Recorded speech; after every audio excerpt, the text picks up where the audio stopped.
Bonjour Dominique Dupaty, bienvenue. Bonjour. Vous êtes donc la fondatrice du Réseau H. Vous êtes également vice-présidente de la Confédération des petites et moyennes entreprises chargée de l'inclusion. Je commence par Réseau H et je vais vous faire un aveu parce qu'en préparant l'émission, il y avait Andy Réseau, Réseau H. C'est quoi? C'est un cabinet de conseil? Expliquez-moi. Oui, tout à fait. C'est un cabinet conseil qui s'est réadapté en fonction des besoins de nos clients. Nous étions vraiment très spécialisés sur l'insertion des personnes en situation de handicap et à la demande de certains clients, nous avons ouvert notre spectre et nous sommes devenus beaucoup plus diversité, mais nous restons bien sûr très focalisés sur les situations de handicap. Oui, Andy Réseau qui s'inspire ou qui s'inspirait de l'éthologie humaine. Vous nous rappelez de quoi il s'agit? Alors l'éthologie humaine, c'est la science du comportement, c'est en lien avec les neurosciences. Ouais. Parfois, nous avons des réactions qui dysfonctionnent en entreprise et dans notre milieu, dans notre environnement.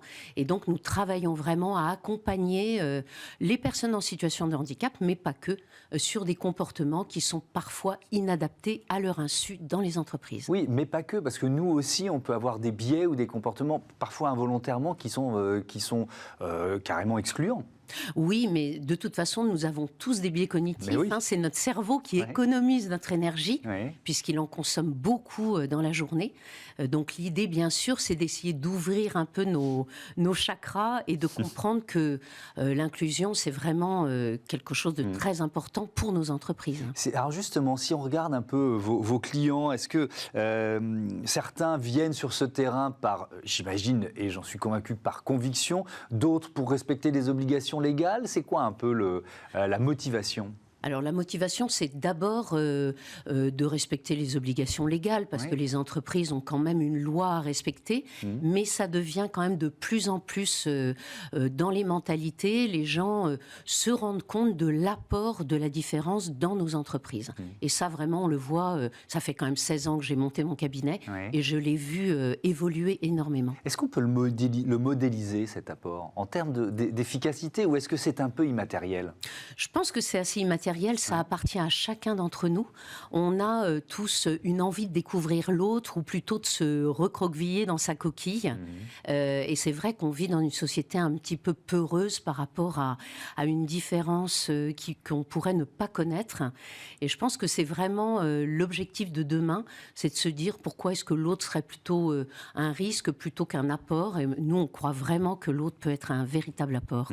Je vois ici beaucoup de start-up, c'est dans la rubrique Smart Ideas en fin d'émission, et nombreuses sont celles qui ont fait de l'inclusion un élément fondateur. Est-ce que c'est un mouvement que vous ressentez, ça ?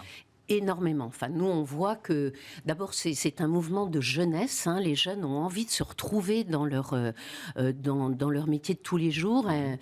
C'est vrai que souvent, les grandes entreprises ont de plus en plus de mal à recruter parce que les jeunes cherchent un sens, et pas que les jeunes d'ailleurs. Nous, on recrute des gens qui sont souvent seniors et qui cherchent également un sens. Moi, je pense que c'est une vraie lame de fond, et je pense que Smart Impact a de beaux jours devant l'émission. Oui. Écoutez, on le souhaite en tout cas. Vous êtes, je l'ai dit tout à l'heure, vice-présidente de la CPME en charge de l'inclusion. Quels conseils vous pourriez donner, c'est aussi ce que vous faites avec Réseau H évidemment, mais à un patron qui est réticent, qui hésite là je vais parler des personnes en situation de handicap, à embaucher quelqu'un en situation de handicap?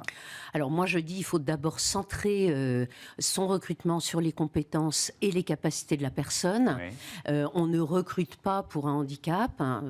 Parfois ça peut arriver, des entreprises qui n'ont pas la maturité cherchent à recruter une personne handicapée pour répondre à leur qu'on appelle quota, mais ça ne marche pas. Il faut effectivement embaucher une personne pour son savoir-être et pour son savoir-faire, et peut-être dépasser aussi notre vision des diplômes, de l'expérience. On a souvent une vision très horizontale des choses, et c'est vrai que quand on fait des essais, quand on risque aussi une embauche, souvent ça marche bien. Je discutais, j'ai dans mon entourage proche une maman notamment d'enfants autistes, et je discutais sur la vie quotidienne, le poids que ça représente. Elle disait, il y a parfois une vision un peu angélique, ou alors des mamans qui veulent donner une vision merveilleuse en disant ça a changé ma vie, finalement ma vie est plus belle, sauf que c'est aussi une vraie galère, quoi. Et je pense que c'est vrai aussi pour un chef d'entreprise, c'est-à-dire il faut peser et avoir en tête ce que ça peut représenter, quoi. C'est ni angélique ni dramatique, quoi. Voilà, mais ça dépend toujours de la personne. C'est vrai que nos entreprises ont un véritable rôle social, Ouais. de plus en plus d'ailleurs. On nous demande d'avoir un rôle social. Je pense que ça a quand même toujours été. Après la Première Guerre mondiale, par exemple, on embauchait énormément de personnes, d'hommes qui revenaient du combat, qui étaient dans les tranchées, et ça a permis de reconstruire la société. On l'oublie souvent. Ouais. Mais Les gueules cassées. Et les gueules cassées, exactement. Mais c'est vrai qu'on oublie beaucoup l'apport de la différence, parce que ce sont des gens qui se sont battus, qui ont dû justement trouver des trucs pour développer aussi des compétences. Et nous, on croit beaucoup à ce genre de modèle. En 2015, vous avez créé, avec Andi Réseau, ce trophée des femmes en entreprise adaptée et en ESAT, établissement et service d'aide par le travail. C'était quoi l'idée de départ? Qui vous souhaitiez récompenser? Alors, vous savez, souvent la vie est faite de rencontres. Et moi, ma vie a été faite d'abord de rencontres en tant qu'entrepreneur. Et en fait, un jour, je suis allée sourcer une entreprise adaptée en Picardie. Et j'ai rencontré vraiment au détour d'un couloir une femme qui m'a dit « Vous vous appelez Andi Réseau, il n'y a jamais de réseau pour les femmes dans le secteur du travail protégé adapté ». Et donc, ça m'a un peu travaillé. Et quand ça me travaille, donc j'essaye d'approfondir. Ouais. Et je me suis dit, mais qu'est-ce que ça veut dire? Et je me suis rendu compte qu'elles étaient en minorité, qu'elles avaient une formation initiale très inférieure à celle de leurs collègues dans les entreprises adaptées et les ESAT. Et je me suis dit, il faut faire quelque chose. Et donc, j'ai créé les trophées des femmes en EA et en ESAT. D'accord. Qui sont, ça fait, je crois que c'est la 8e édition, qui est récompensé en fait? C'est quoi? C'est des actions? C'est des... Alors, c'est une excellente question parce qu'on récompense pour des parcours exceptionnels. D'accord. Et moi, ce que j'aime beaucoup, en fait, c'est aussi une façon d'être. J'ai toujours été intéressée par des gens qui étaient souvent...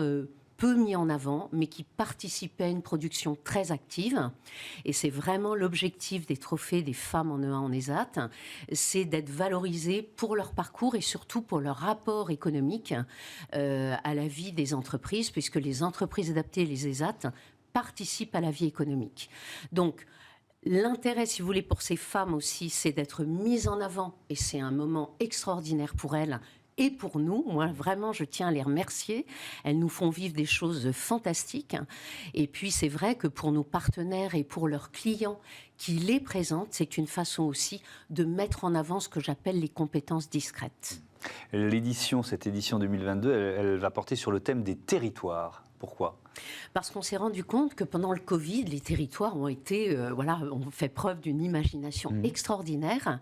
Et surtout, les entreprises adaptées, les ESAT qu'on va mettre en avant, justement aussi, parce qu'elles présentent ces femmes-là, ont été extrêmement actives sur les territoires et elles sont très, très présentes sur tous les territoires. Il y en a énormément qui s'agitent auprès de leurs clients partout en France.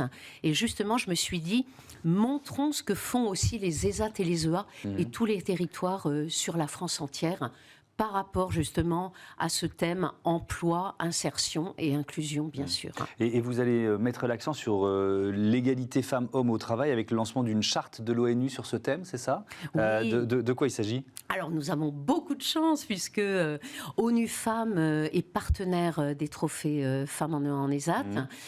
Ils nous ont proposé donc de développer l'égalité pro dans le secteur du handicap, puisque la majorité des entreprises adaptées et des ESAT comptent moins de 50 salariés, donc n'ont pas l'obligation de développer cette obligation d'emploi et cette obligation de travail. Et donc, ONU Femmes nous a permis de faire signer la charte ONU Femmes, en tout cas 3 points, à ces entreprises adaptées et ces ESAT pour donner une impulsion sur l'égalité professionnelle dans le secteur. Et je n'oublie pas aussi la remise du trophée E4SHE. C'est un prix d'ailleurs, qui va être remis à un homme exceptionnel pour avoir œuvré dans le secteur pour l'égalité professionnelle. Merci beaucoup, merci Dominique Dupaty. À bientôt sur Bismart. On passe à notre débat tout de suite sur le bien vieillir. Peut-on trouver des alternatives aux EHPAD ?